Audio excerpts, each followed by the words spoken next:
하나님 아버지의 말씀 같이 교독하고 말씀 나눕니다. 고린도후서 4장 7절부터 15절의 말씀입니다. 고린도후서 4장 7절부터 15절까지의 말씀. 사실은 18절까지 다 읽어야 되는데 같이 기왕이면 다 읽죠. 7절부터 18절까지 교독하도록 하겠습니다. 찾으신 줄 알고 제가 먼저 읽습니다. 우리가 이 보배를 질그릇에 가졌으니 이는 심히 큰 능력은 하나님께 있고 우리에게 있지 아니함을 알게 하려 함이라. 우리가 사방으로 우겨쌈을 당하여도 쌓이지 아니하며 답답한 일을 당하여도 낙심하지 아니하며 박해를 받아도 버림받지 아니하며 거꾸로 뜨림을 당하여도 망하지 아니하고 우리가 항상 예수의 죽음을 몸에 짊어짐은 예수의 생명이 또한 우리 몸에 나타나게 하려 함이라. 우리 살아있는 자가 항상 예수를 위하여 죽음에 넘겨짐은 예수의 생명이 또한 우리 죽을 육체에 나타나게 하려 함이라.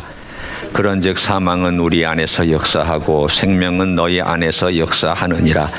기록된 바 내가 믿었으므로 말하였다 한 것 같이 우리가 같은 믿음의 마음을 가졌으니 우리도 믿었으므로 또한 말하노라. 주 예수를 다시 살리시니가 예수와 함께 우리도 다시 살리사 너희와 함께 그 앞에 서게 하실 줄을 아노라.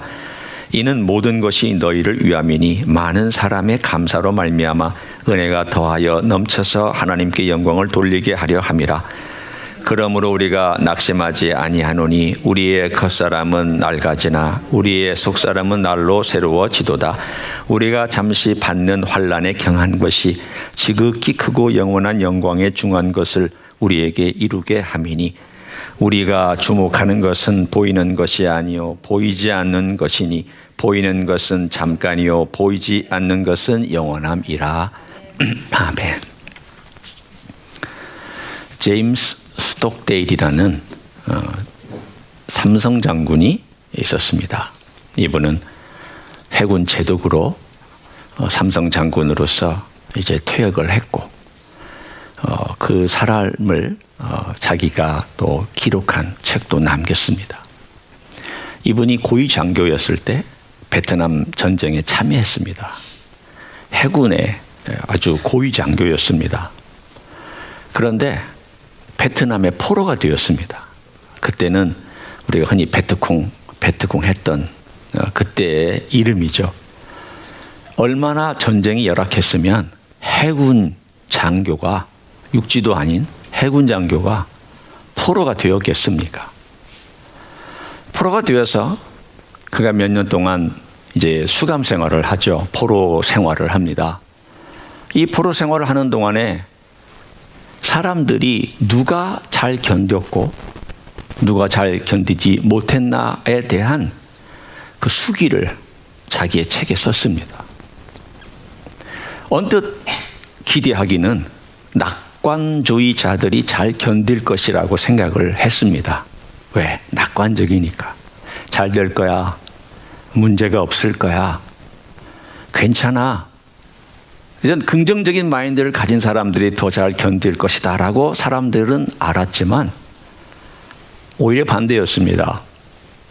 제일 먼저 죽어가는 사람들이 낙관주의자들이었습니다. 왜냐하면 상황이 나아질 기미가 보이지 않았기 때문입니다. 시간이 갈수록 처음에 첫 번째 땡스기빙 데이를 보내면서 사람들은 내년이면 갈까? 두 번째 땡스기빙 데이를 보내면서 내년쯤이면 갈 수 있겠지? 전쟁도 끝났고 그러니 갈 수 있겠지? 3년째 또 땡스기빙 데이를 보내는데도 돌아가질 못하고 더 여전히 힘들고 핍박받고 고문받고 외롭게 혼자 떨어뜨려 놓기도 하고 일이 반복이 되고 더 나빠지자 낙관주의자들은 급속직하 절벽으로 떨어지는 것 같은 그러한 정서적인 불안함을 보이더니 결국은 몸이 시름시름 앓다가 죽어가기 시작을 했습니다. 두 번째로 죽어가기 시작한 사람은 비관주의자들입니다. 비관주의자들은 안 될 거야. 나아지지 않을 거야. 풀려나지 못할 거야. 그런데 오히려 생각보다 낙관주의자들보다는 조금 더 오래 견뎠습니다. 제일 잘 견딘 사람, 바로 이 제임스 스톡데일 같은 사람인데, 이 사람은 비관적 낙관주의자였습니다. 말 이상하죠. 비관이란 말과 낙관이란 말은 서로 붙을 수가 없는 말인데, 그 사람이 표현하기를 나는 비관적 낙관주의자였다. 그러니까 비관적 낙관주의라는 게 뭐냐면 현실에 나아질 거라고 쉽게 예상하지 않는 거예요. 내일 더 나쁠 수 있다. 내년 나 안 풀려날 수 있다. 이게 몇 년 더 갈 수 있다. 더 어려울 수도 있다. 현실은 그렇다. 하지만 나는 오늘에 충실할 거다. 오늘 내게 주어진 것에 충실하면서 언젠가 내가 조정할 수 없는 이 상황이 나아지게 되면 나는 그때를 준비할 거다. 그게 비관적 낙관주의자의 삶의 모습이었습니다. 그 사람들은 8년이라는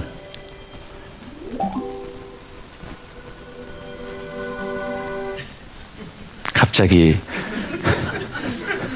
비관적 낙관주의자에 대한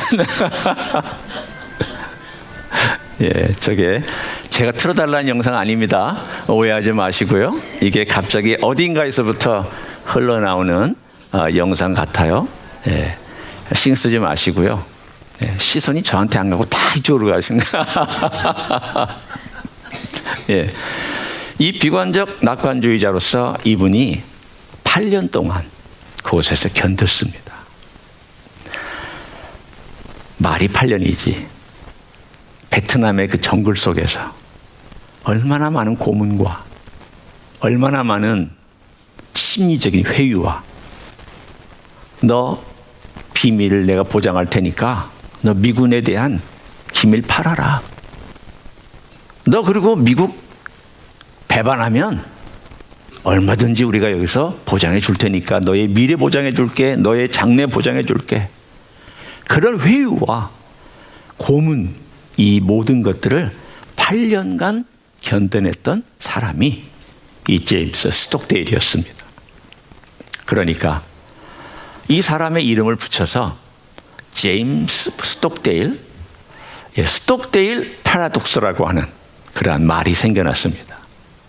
여러분, 패러독스라는 게 뭐냐면 모순이란 뜻이죠. 역설이란 뜻입니다. 패러독스라는 말을 가끔 우리가 그냥 그대로 사용하는데, 역설이라는 건 뭐냐면 논리적으로는 이게 맞는 것 같은데 진짜 결과를 보면은 다른 게 맞게 되는, 시작과 결론이 조금 다르게 느껴지는 것 같은 것을 우리는 역설이라고, 패러독스라고 얘기를 합니다.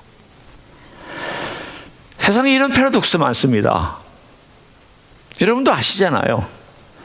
프렌치 패러독스라는 말도 있어요.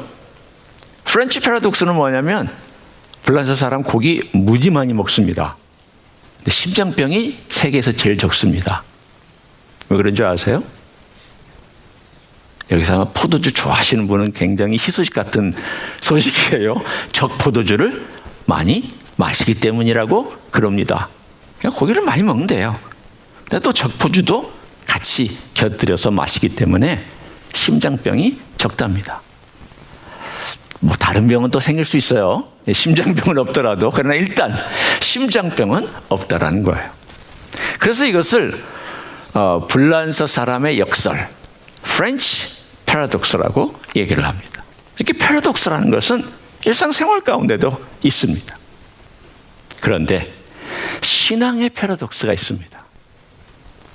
신앙에도 수많은 패러독스가 있는데 그 중에 제일 결정적인 패러독스가 오늘 사도 바울이 고린도후서 4장에서 말씀하고 있는 패러독스입니다. 첫 번째는 7절부터 15절까지고요. 두 번째는 16절부터 18절까지입니다. 근데 이 패러독스는 사실은 같은 맥락에서 같은 것을 보여주고 있는 패러독스입니다. 첫 번째 패러독스는 이것이에요. 죽을수록 산다. 죽을수록 생명이 더 강해진다. 생명이 더 활발해진다. 말이 안 되잖아요. 여러분, 죽어가는 사람이 생명이 더 활발해진다. 이게 말이 됩니까? 비실비실거리는 사람이 더 생명이 활기차다. 이게 말이 됩니까? 언뜻 보기에는 아니, 건강해야 되고요, 활발해야 되고요, 펄쩍펄쩍 뛰어오르는 젊은이가 더 생명이 힘이 세야 되는데 사도 바울은 오히려 그 반대로 역설을 얘기하고 있습니다. 그 역설이 뭔지를 한번 본문에 제가 함께 여러분과 읽었으니까 간단하게 여기서부터 쭉 한번 살펴보도록 하겠습니다.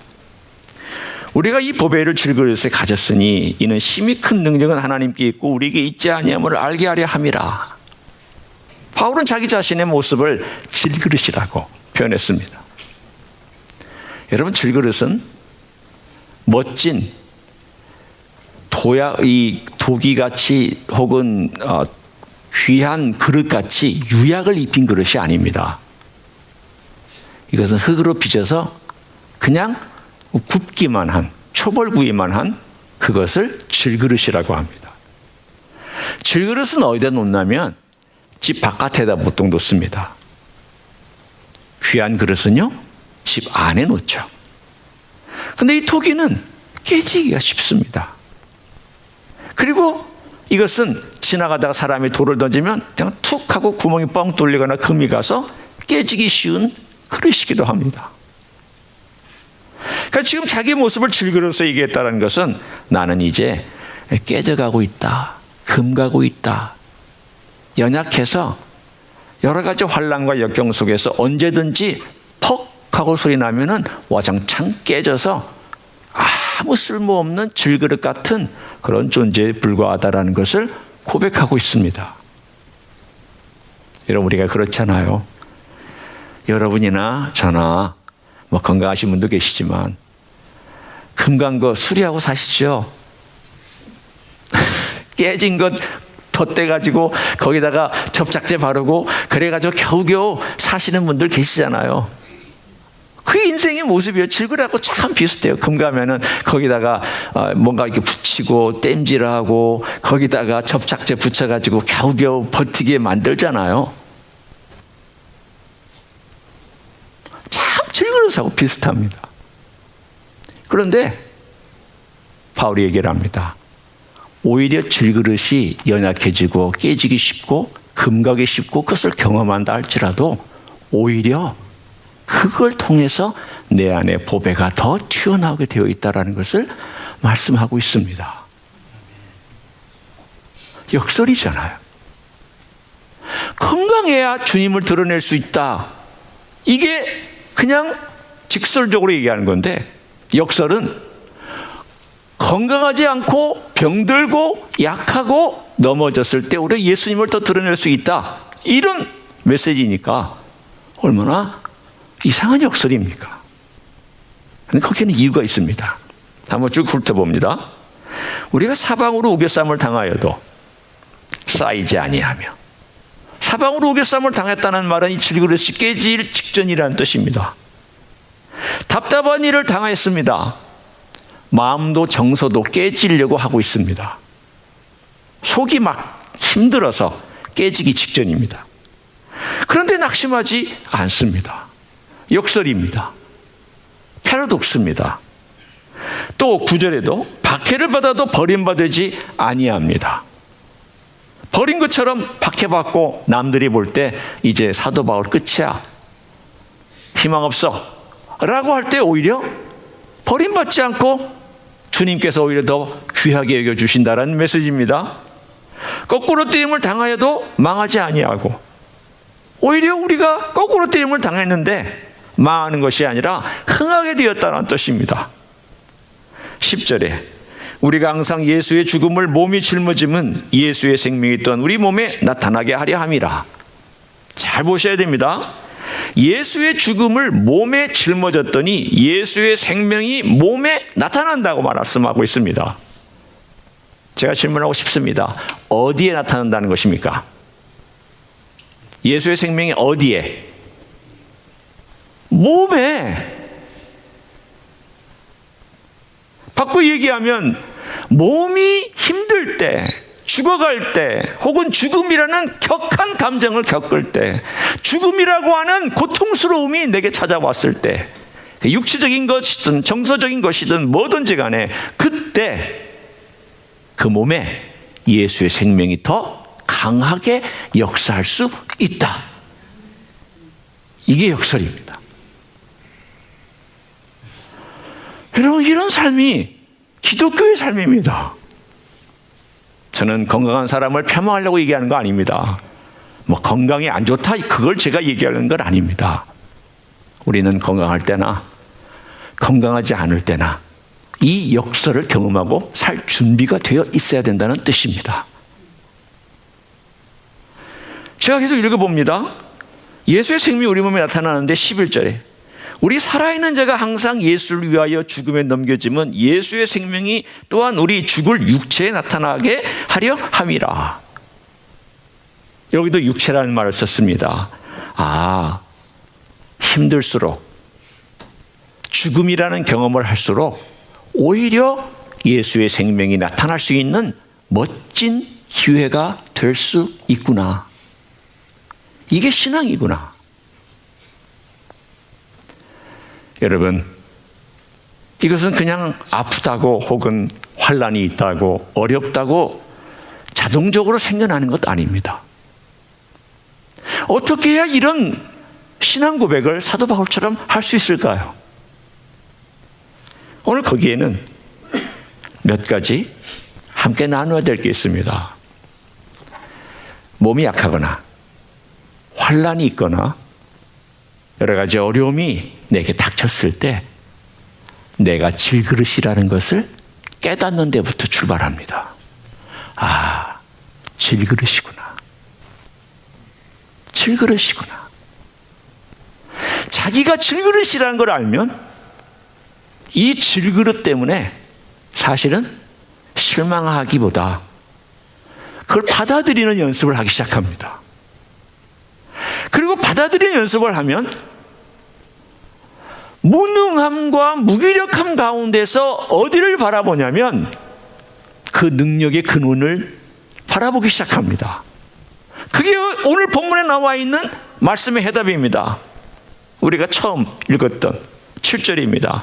우리가 이 보배를 질그릇에 가졌으니 이는 심히 큰 능력은 하나님께 있고 우리에게 있지 아니함을 알게 하려 함이라.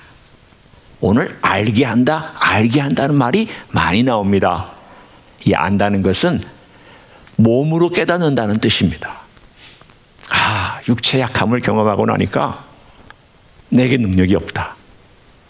나는 이걸 할 수 있는 능력이 없는 사람이다 라는 걸 깨닫고 하나님의 능력을 바라보고 하나님의 능력을 의지하기 시작합니다. 여기에 바로 힌트가 있습니다. 우리가 당하는 환난과 역경과 고난과 아픔과 이런 모든 것들이 있을 때에 우리가 어디 초점을 맞춰야 되냐면 그때 하나님, 이 환난 속에서 제가 무엇을 바라봐야 됩니까? 무엇을 의지해야 됩니까? 하나님, 저는 무기력합니다. 하나님, 저는 무능합니다. 하나님, 저는 참 힘이 없습니다. 지혜도 짧습니다. 제가 주님의 능력을 바라봅니다. 그 큰 능력을 의지합니다. 하나님의 그 큰 능력이 어떤 능력인가 하면 예수 그리스도를 죽음에서부터 부활시킨 능력입니다. 오늘 사도 바울이 집중하고 있는 능력은 병 낫는 능력 얘기하는 거 아닙니다. 만일 사도 바울이 그걸 얘기했다면 여기서 이렇게 얘기했을 거예요. 저희 환난에서 면하게 해주십시오. 더 이상 내가 이런 고난받지 않게 해주십시오. 더 이상 내가 이런 어려움을 당하지 않게 해주십시오라고 그는 기도했을 거예요. 그런데 그는 그렇게 기도하지 아니하고 오히려 예수의 생명이 더 나타나기를 그는 간절히 간구하고 있습니다. 무슨 뜻입니까? 현실이 어렵다라는 것을 인정하는 비관적 낙관주의를 그는 견지하고 있습니다. 현실은 나아지지 않을 수도 있다. 주님께서 나를 현실을 나아지지 않게 만들 수도 있다. 여러분, 우리가 살아가는 동안 현실이 항상 나아지라는 보장이 어디 있습니까? 주님께서 여러분의 현실을 항상 좋게만 만들어준다는 보장이 어디 있습니까? 그렇게 하실 수도 있지만 그렇게 안 하실 수도 있습니다. 그러면 주님께서 여러분의 현실을 어렵게 만들 때는 안 받아들이시겠습니까? 좋게만 할 때 받아들이시겠습니까? 그럴 수는 없잖아요. 우리는 주님께서 우리를 어떻게 인도해 가실지를 모르니까 우리 현실이 얼마나 질그릇 같고 때로는 둘러싸인 것 같고 어떨 때는 답답하고 어떨 때는 힘들고 억울하고 곤고한지를 현실이 그렇구나. 그리고 내 일생에 계속해서 질그릇처럼 깨져가고 약해질 수 있겠구나. 그걸 인정하는 거예요. 그걸 받아들이는 거예요. 그리고 나서 주님의 능력을 바라보고 그 큰 능력, 예수 그리스도를 부활시키신 그 큰 능력이 내 안에서 예수의 생명을 일으키도록 우리는 예수의 생명을 바라볼 준비를 해야 될 줄 믿습니다. 예수의 생명은요, 우리의 삶을 풍요롭게 합니다. 평소 때는 못 느끼는 놀라운 생명이 있습니다. 저는 그 이야기를 좀 이따가 함께 한 분의 얘기를 통해서 나눌 텐데 먼저 본문을 보고 나서 또 그 이야기를 함께 나누도록 하겠습니다. 두 번째도 같은 맥락입니다. 16절, 17절, 18절입니다. 사도 바울이 고백합니다. 그러므로 우리가 낙심하지 아니하노니. 왜 낙심하지 않는가 하면 우리의 겉사람은 낡아지나 우리의 속사람은 날로 새로워진다. 이것도 역설이에요. 겉사람이 낡아지면서 속사람이 새로워지는 것을 고백하는 거예요. 아니, 그게 무슨 특별한 일입니까? 이것은요, 겉사람의 낡아지는 것을 거부하지 않는다는 뜻이에요. 여러분, 겉사람이 날로 새로워지는 방법은 뭘까요? 성형수술 받는 거죠. 그렇죠? 겉사람이 날로 새로워지려면 성형수술 받으면 돼요. 여러분, 얼굴 성형수술 받으면 어떻게 되나요? 제가 영화배우들 이렇게 오래된 분들 보면 얼굴의 감정 표현을 제대로 못해요. 얼굴을 얼마나 당겨놨는지. 미안합니다. 이런 표현을 써서. 그런데 자연스럽게 늙어가는 것을 받아들일 줄 알아야죠. 그렇죠? 그게 자연스러운 거잖아요. 그 사람은 후패해져 가니까 아무리 당겨놓고 아무리 한들 언젠가는 후패하게 되어 있습니다. 주름 생기게 되어 있어요. 아무리 화장한들, 죄송합니다. 여성분을 제가 폄하하려고 하는 말이 아니에요. 아무리 화장한들 늙어가는 거 막을 수 없습니다. 그걸 인정하는 거예요. 받아들이면서 늙어가는 것이, 나이 먹는 것이 오히려 속사람을 발전시킬 수 있는 기회가 되겠구나. 그걸 거부하지 아니하고, 주님, 저는 약합니다. 겉사람은 낡아집니다. 병도 듭니다. 그리고 아픕니다. 허리도 아프고 다리도 쥐가 나고 속도 많이 약해졌고 또 기억력도 깜빡깜빡하고. 여러분 얘기하신 거 아니에요. 제가 하는 거 아니에요. 제 얘기도 하고 있는 거예요. 다 우리 공통 분모로 경험하고 있는 거예요. 다 후패해지고 있지만 누가 이 놀라운 속사람이 새롭게 되어지느냐? 하나님의 능력 바라보고 예수의 생명을 의지하고 성령께서 새롭게 해주심을 바라보고 간구하는 사람은 그게 더 새로워지는 비밀입니다. 그 사도 바울이 이렇게 얘기를 했어요. 저는 이 본문을 보면서 새롭게 제가 발견한 것이 있습니다. 17절을 한번 보세요. 우리가 잠시 받는 환난에 경한 것이, 가벼운 것이, 그게 육체적인 고통이든 환난의 어떤 어려움이든 예수 믿는 것 때문에 당하는 것이든 내가 주님을 섬기다가 당하는 어떤 어려움이든 뭐든지 간에 경하다고 그랬어요. 가볍다고 그랬습니다. 근데 왜 가벼운가 하면 지극히 크고 영원한 영광에 중한 것을 우리에게 그 다음 뭐라고 표현했습니까? 이루게 함이니. 제가 이 단어를 좀 설명하고 싶습니다. 무슨 뜻입니까? 여러분이나 제가 당하는 어려움과 환난과 육체적인 약함과 이런 것들을 당하고 있으면 이걸 통해서 영광에 중한 것을 이루어 가는데 소용되어지는 재료가 될 수 있다는 뜻입니다. 어떻게 하면? 주님께 맡기고 현실을 받아들이고 주님께 맡기기 시작하면 주님께서 이런 것들을 다 사용해서 영원한 영광에 중한 것을 만들어가는 과정에 다 사용하신다는 뜻입니다. 여러분, 나이가 드실수록 더 영광스러워져 가셔야 됩니다. 여러분, 한 해가 지나갈수록 더 새로워지셔야 됩니다. 젊었을 때를 절대 그리워할 필요 없습니다. 팽팽했던 시절 그리워할 필요 전혀 없습니다. 저는 팽팽했던 시절 그리워하지 않습니다. 열심히 살았던 그때, 한때 목회한다고 불철주에 뛰었던 그때 별로 그리워하지 않습니다. 왠지 아세요? 그때는 철이 없었으니까. 그때는 멋모르고 살았으니까. 그리스도의 사랑도 그리스도의 생명도 하나님의 큰 능력도 그리고 날마다 새롭게 주시는 성령의 능력도 사실은 그렇게 많이 느끼지 못하고 살았으니까.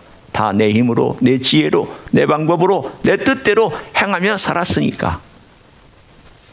그런데 약함을 경험하고 병을 경험하고 육체가 깨지는 걸 경험하고 금 가는 걸 경험하고 아픈 상처를 경험하고 이런 과정을 통해서 언젠가 이게 바싹 깨질 날이 오겠구나.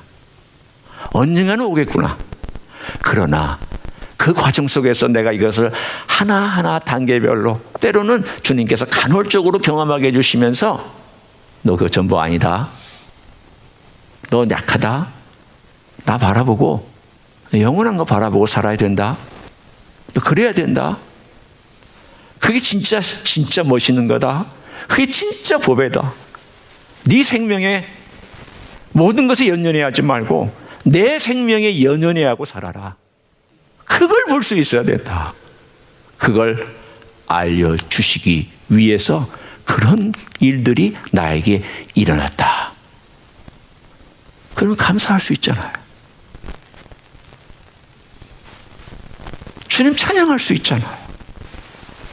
이게 내 주님께서 주신 영광을 이루어가는 과정이다라는 생각하니까 그렇구나.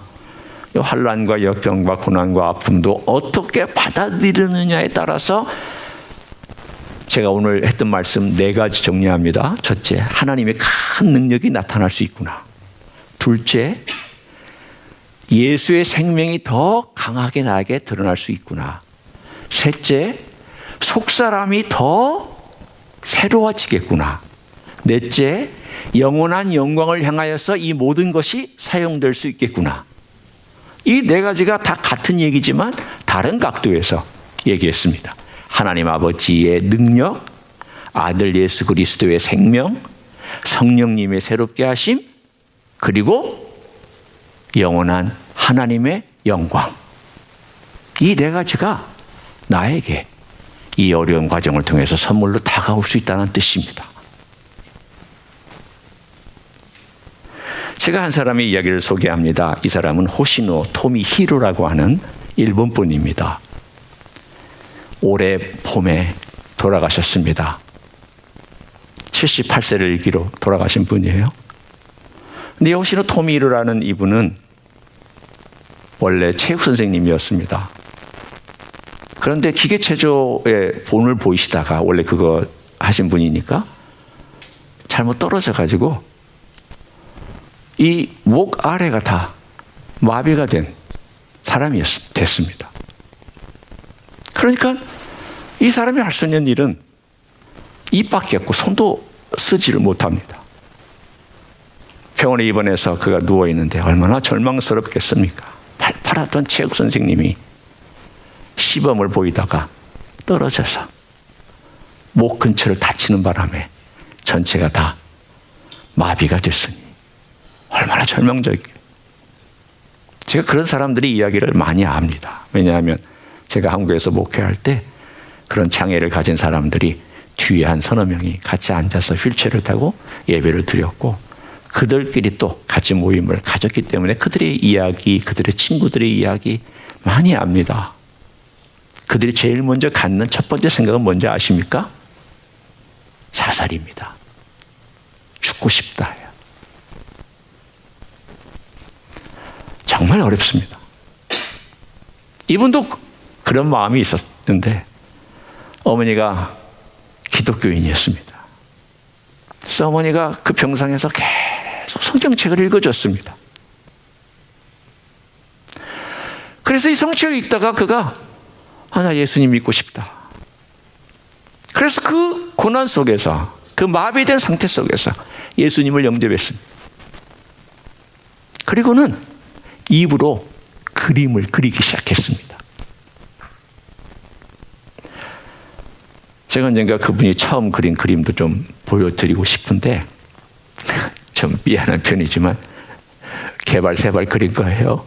처음 그림이 입으로 그렸으니까, 그림을 안 그리던 사람이 입으로 그림 그리면 여러분 발가락으로 그림보다 더 못 그릴 수 있어요. 그런데 이분이 끊임없이 그림을 그리면서 시를 쓰고 간단한 수필을 쓰기 시작했어요. 나중에는 그 고향 마을에 미술관이 생겼습니다. 그분의 그림을 전시하는 미술관이 생겼어요. 제가 이분을 소개하는 이유는 이분이 쓴 그 수필에 방울이 울리는 길이라고 하는 짧은 수필이면서 시 같기도 하고 수필 같기도 한 짧은 것이 있는데, 이분이 이런 글을 썼습니다. 어느 날 한 지인이 와서 이분에게 휠체어에 앉아 있으니까 휠체어를 가지고 이렇게 움직이는 그런 휠체어가 있었는데, 거기다가 방울을, 이렇게 방울을 설명했어요. 이렇게 딸랑딸랑 하는 방울을 이렇게 선물을 주니까 이걸 휠체어에 달았습니다.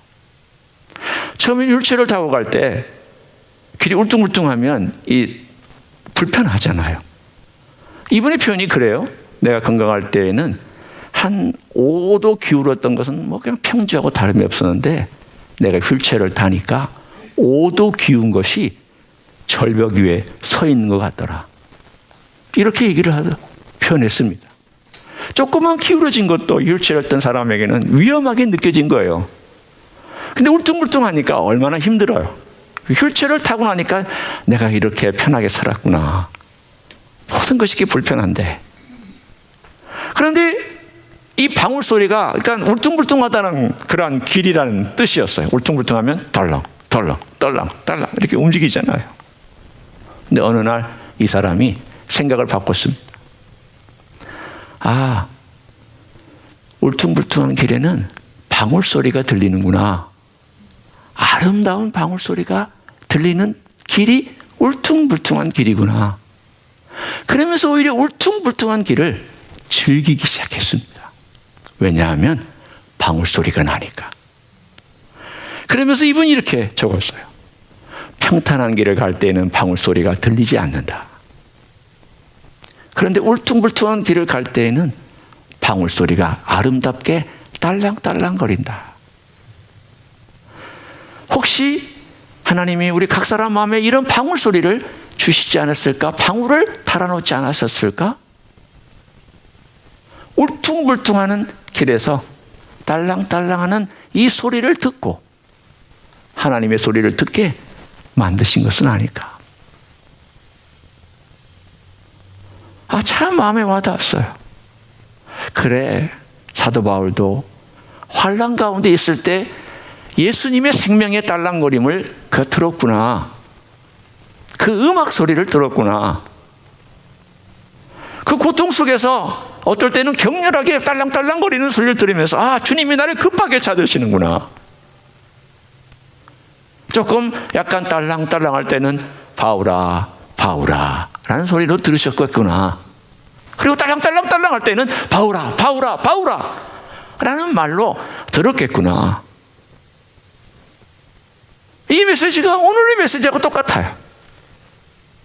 환난, 역경, 거친 길, 어려운 환경, 조건, 아픈 것들, 과거에는 느끼지 못하는 절벽 앞에 서 있는 느낌, 아무것도 나를 돕지 않는 것 같은 그런 상황 속에서 어떻게 해야 되지? 어떻게 해야 되지? 그럴 때 주님께서 오히려 수영아, 수영아, 바울아, 바울아 부르시고 그 생명의 메시지를, 생명의 역사를 내 안에서 일으키시기를 원하시는 그때가 바로 그때다. 저도 그런 과정을 통하여 여기 서 있습니다. 아마 하나님께서도 여러분에게 그런 방울소리를 들려주셨기 때문에 주님을 찾게 되는 그러한 시간이 되었을 것입니다. 앞으로도 주님께서는 여러분의 거친 길 걸어갈 때 여러분 마음속에 있는 그 방울소리를 들려주실 때가 있을 것입니다.